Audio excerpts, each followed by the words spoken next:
What is up, podcast community, internet, YouTube, Spotify, wherever you're listening?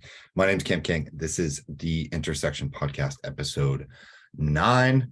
We're cruising. Tonight, I have 3 questions submitted by Fred from New Hampshire. I think these questions are really well thought out, and I'm going to explain them in just a minute. But as you know, 3 questions podcast, 3 questions, 5 minutes each. I do a little bit of research. If I am totally unsure of the question, I do not know everything. Eventually, I will have guests coming onto the podcast to answer these questions themselves. Questions I may pose for them, questions they may pose to answer for themselves. I just found a sponsor for the next 50 podcasts up until episode 50, that is. So that's pretty exciting. And I hope you're gaining value, wisdom from these podcasts and the things that I say.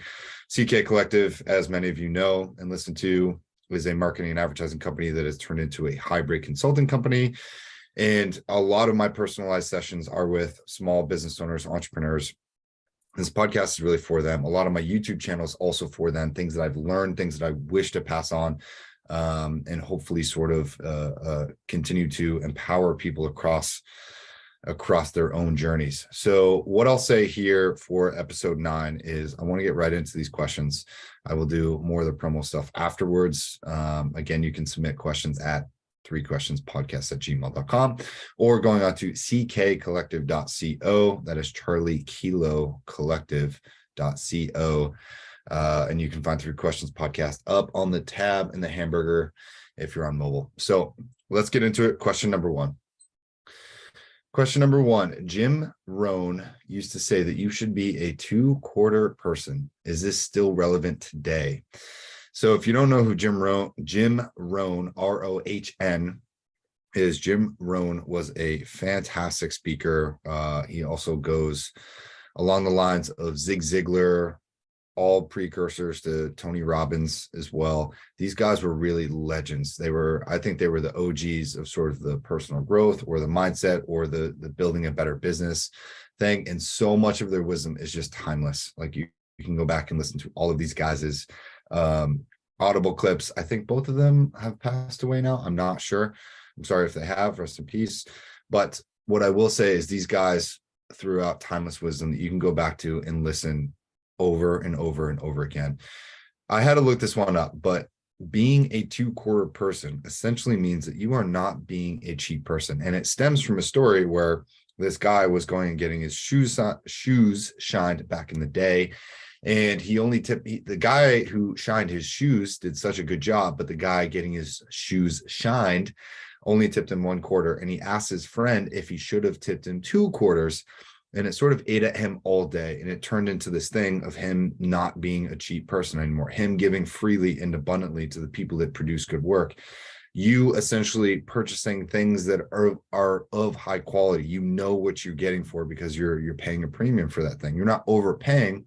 You're paying for a higher quality item. Okay. The same way that you would pay for a Lamborghini or a Rolls Royce instead of maybe a Daewoo. Okay.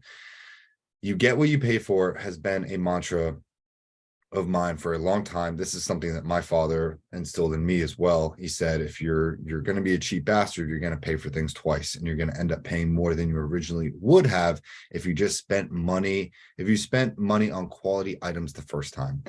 And I think when Jim Rohn says that you should be a 2-quarter person, it means not that you should overpay for things, but you should always pay for things that are worth that level of quality.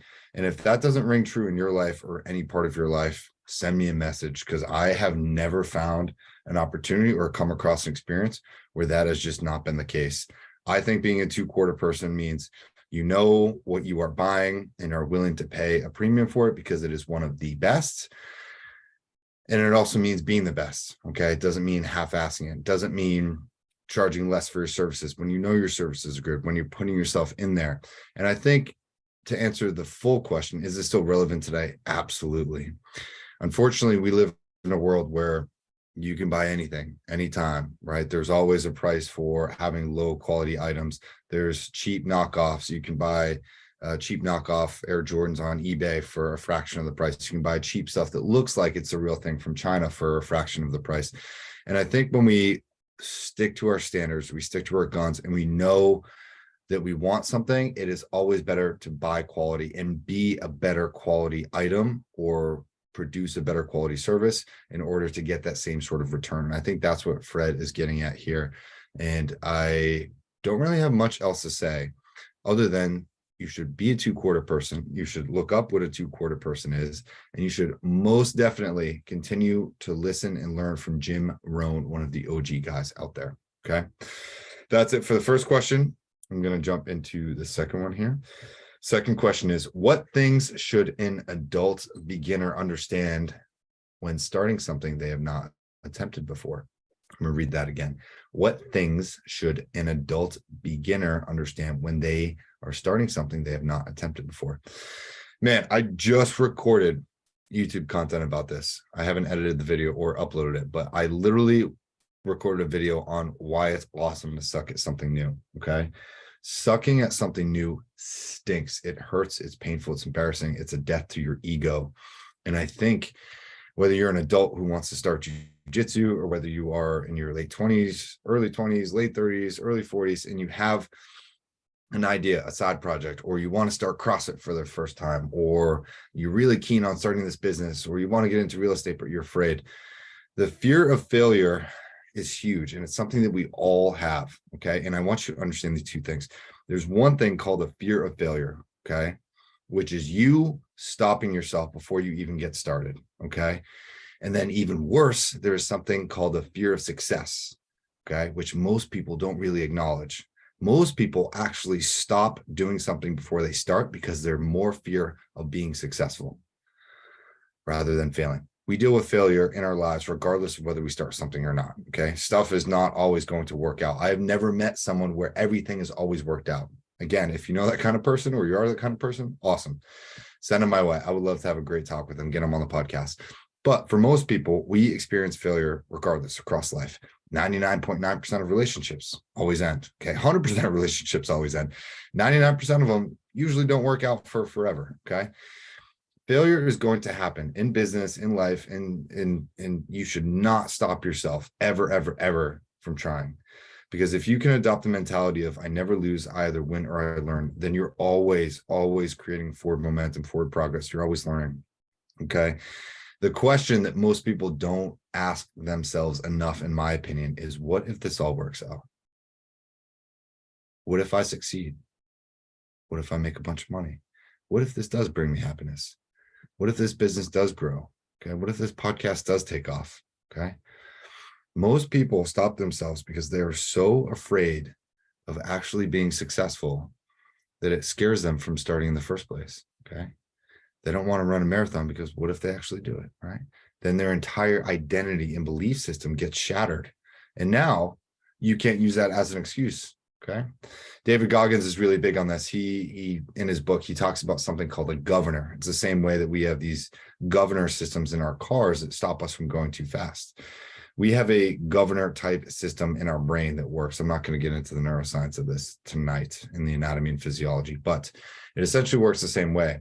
When your brain starts to go outside of its little comfort zone, your brain goes, hey, this is weird. Like, let's go back. Hey, I don't like this. It's a little dark here. Hey, we're moving a little bit too fast. Hey, things are working out a little bit too fast. This is outside of our normal. Let's slow it down a little bit. Let's self-sabotage, yada, yada, yada. Okay. You have got to actively shut that part of your brain off if you are going to do something that you have never attempted before. You are going to experience ego death day after day, night after night. I remember when I first started jiu-jitsu, it was about 6 to 8 months of me just getting my shit pushed in every single night. I had a black eye like I do tonight. And I would go home, I would get in the car, be all sweaty, I'd be sore. I was getting choked. I had like rope burn around my neck. Okay. I couldn't like make a fist because my fingers hurt so bad. I was exhausted. And man, I remember some nights I just was like, just tears would squeak out because I would just be like, damn, I am literally paying to get beat up. Okay. And then the breakthrough happens, right? Where something clicks, or you get your first submission, or you get your first client.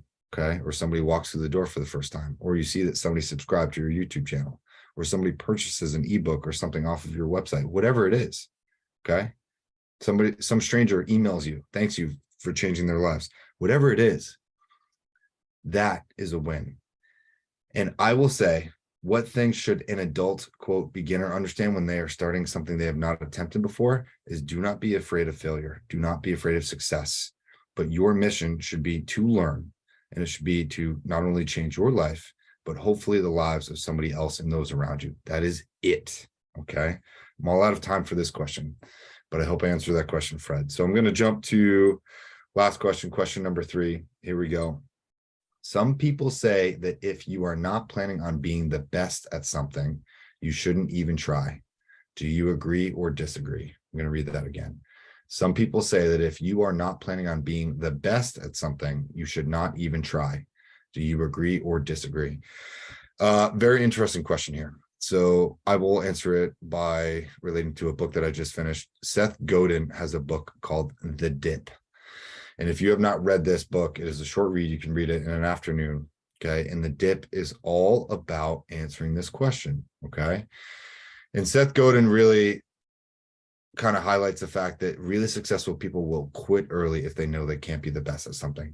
Okay. They are excellent quitters because they quit early and they quit often. Okay. The dip is essentially where you are succeeding. You're going higher and higher. And then inevitably, at some point, you are going to go onto a downturn. And that downturn does have an upturn, but it is something that you have to work through it. Okay. And this book is all about deciding if that dip is something that you are willing to work through or not. And if you are willing to work through that dip, then you damn well better be the best at it when you come out. Okay. That is how Seth Godin relates his book, The Dip. Please add it to your reading list. It is a short one. It is essential. And I think that if you are not planning on being the best at something, you shouldn't even try. I would disagree with that simply because you may learn. Okay. When you are doing something for the first time, this is relating back to the earlier question. When you are doing something for the first time, you should not expect yourself to be the best at it. I'm sorry. Even if you're starting out, even if you're like, I'm going to be the best damn thing at this, more often than not, you are going to learn from that first business, from that first failure. Okay. From that first competition, from that first market that you enter. Okay. Maybe the second or the third or the fourth thing that you build will be the best. Okay. But on an individual basis, I disagree with this. Some people say if you're not planning on being the best at something, you shouldn't even try. No, there's always something to learn. There is always something to learn. There are always people to meet. There are always stops along the journey that you will take with you for the rest of your life. Same way with a job. If you're newly out of college and you are working at a job that you hate, you still get to take your network, the people you meet there. You still get to take all of the lessons and the time and the activities and the skills that you may have acquired while doing that job. Nobody can take those things away from you. Okay. You are not going to be the best at something when you are doing it maybe for the first time. Okay. I personally started doing something last spring for the first time, something that I have never, ever done in my 32, 33 years on the planet so far. And I will say I was deeply uncomfortable. I'm still in it. I am in the dip. And what I'll say is, am I the best? No, absolutely not. Okay. Could I be the best at some point? Yes, I will be one of the best. I will continue to work at this until somebody tells me that I should no longer work at this. Okay. I will do this thing until somebody forces me to quit. Okay. And that is not being hard-nosed. That is me trying to learn as much as I can and trying to do the best that I can. And there's a very, very big difference that I want you to understand between doing your best and being the best.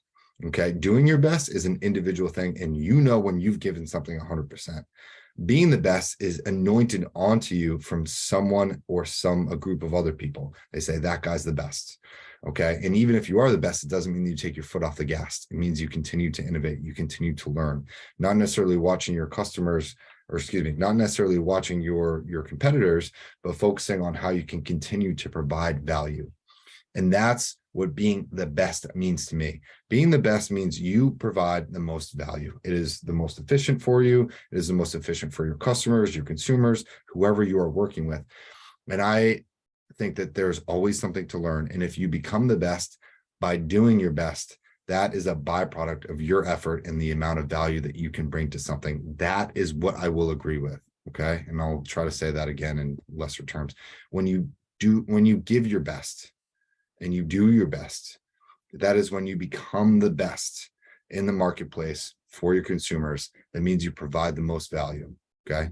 I hope this really makes sense for you guys. That's it for that question.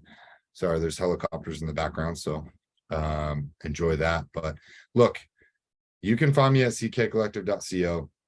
I would love if you booked some personal strategy, coaching, and professional sessions. Those are really for new business owners, small business owners, or people looking to level up their own lives from that intersection of personal and private stuff.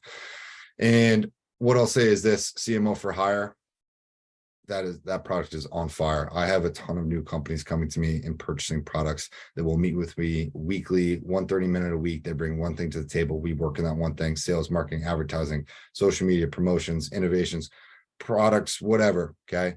I'm working with a lot of different companies there. That's really taking off. Please continue to submit questions here.